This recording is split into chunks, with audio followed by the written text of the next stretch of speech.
Welcome back, folks. David here with some breaking news from the Central Region. It seems the teacher unions are making their voices heard loud and clear.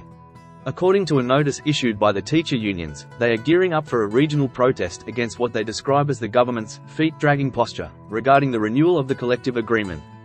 This protest is no small matter, folks. It's a direct response to what the teacher unions perceive as a lack of urgency on the government's part in addressing their concerns. The notice, signed by regional executives of NAT, NAGRAT, and Circuit GH, outlines the date, time, route, and expected number of participants for the demonstration. The protest, which is as scheduled below, is intended to present a petition to the Central Regional Minister.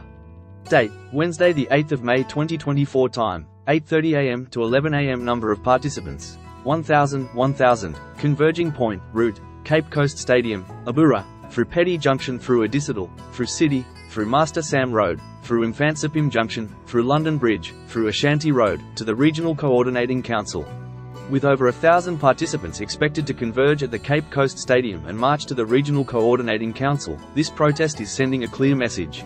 It's a call for action, and the teacher unions are not backing down. That's all for now on this developing story. Stay tuned to Juxtalo Tech for further updates as events unfold in the Central Region. Until next time, stay informed.